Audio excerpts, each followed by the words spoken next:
In these tough economic times, owning a pet can be expensive enough, but throw in an increase at the vet clinic, and that has many pet owners, well, barking mad. This is my dog, Rue. Keeping her mouth healthy is important to me. When I look back at her vet bills from 5 years ago, they show a basic dental cleaning cost about $500. However, a quote we got earlier this year shows that that same procedure would now cost us upwards of $3,000. And naturally, that got me wondering, what is driving these price increases? And I know I'm certainly not alone. I'm always kind of keeping my eye out for animals that might slip through the cracks. Adrienne Fraser is passionate about giving the animals no one else wants a better quality of life. Like Timos, a pug Chihuahua mix she adopted from an online rehoming site. The senior pup arrived at his new home in Edmonton with a myriad of health problems, something Fraser says she was prepared for. They definitely were forthcoming with the fact that he would probably need to have all of his teeth pulled. And they also told me that when he was a baby, he didn't quite develop his back legs properly. What she wasn't prepared for, though, was the steep cost she was quoted for his medical care.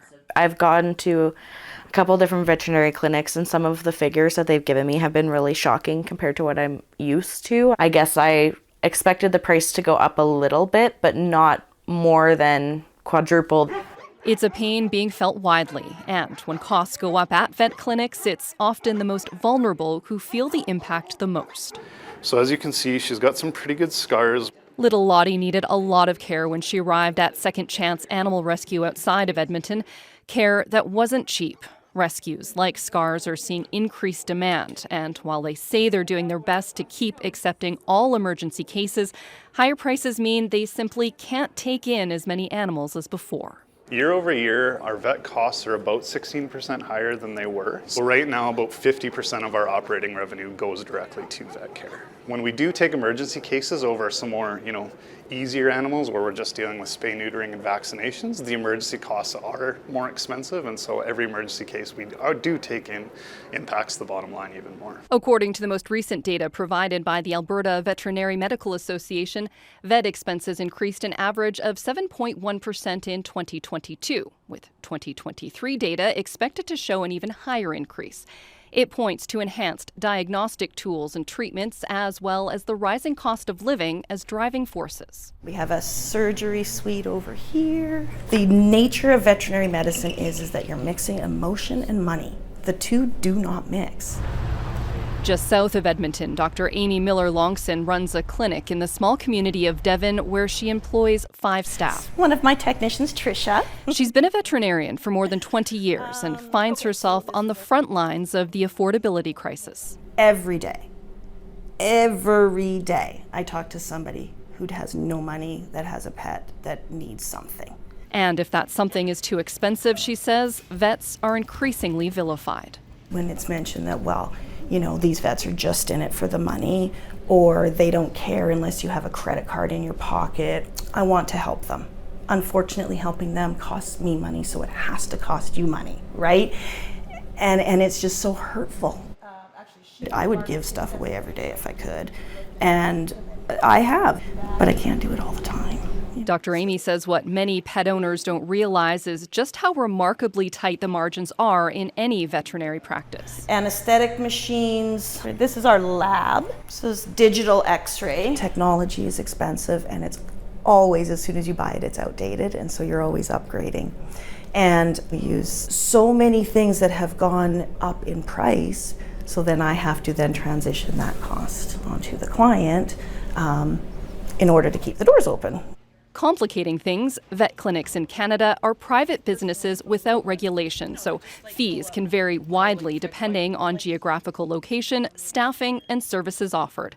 Dr. Amy says it's actually illegal for a vet clinic to know what another clinic is charging for services or to price match. Instead, she looks at her clinic's overhead to decide on her fees. What do I need to make on a procedure in order to cover all the bills, as well as make some form of profit and potentially pay myself? She breaks it down like this. Let's say a typical spay or neuter surgery costs the pet owner $500.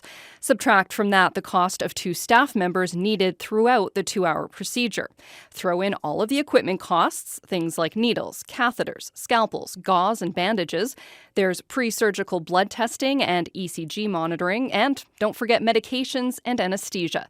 And that's not even factoring in the cost of the vet's expertise. So, at the end of the day, once I pay all of my bills, I'm probably taking home $5 from that spay.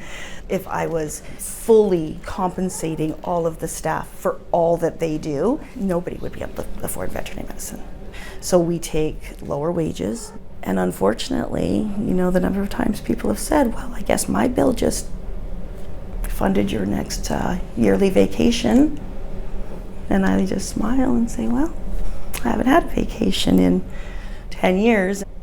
Outside of inflation, work is being done in Alberta to address a large shortage of veterinarians, which, due to supply and demand, also contributes to increased costs. The shortage is in relation to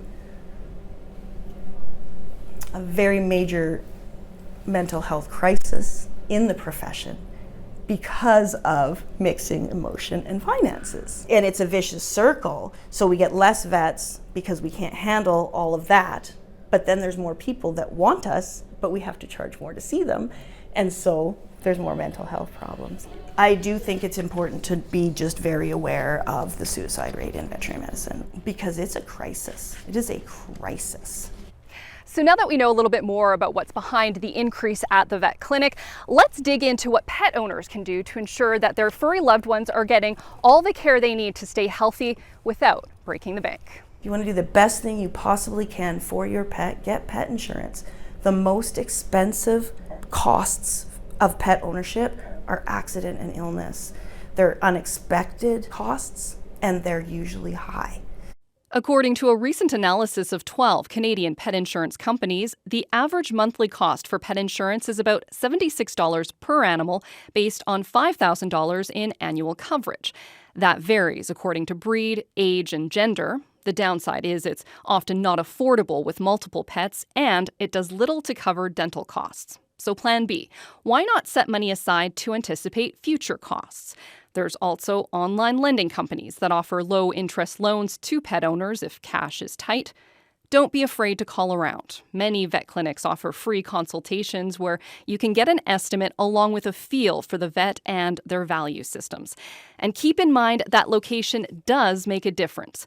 Rural clinics often offer more affordable rates than urban clinics due to cheaper overhead, but pet owners need to offset the cost and convenience of a longer drive. They're pretty bad. That's what Fraser ultimately did for Timos, but soaring vet costs mean she'll likely have to think long and hard about trying to help another animal with medical needs in the future. And so had I known that the prices had changed so drastically, yeah, it definitely could have altered my decision making when it comes to this little guy, and that would be a shame. But more than anything, Dr. Amy says it would be a shame for pet owners to think vets don't care enough. We feel the anger and the disappointment from them. We feel their sadness. We feel their frustration. We feel their happiness, their excitement, their joy. We feel it all. And we absorb it. And we need respect for that. As for us, after calling around to a few different vet clinics, we ultimately ended up getting Rue's teeth cleaned for a much more affordable price. So there are options. Do your research, ask questions, and while affordability is important for most of us, just remember the most important thing.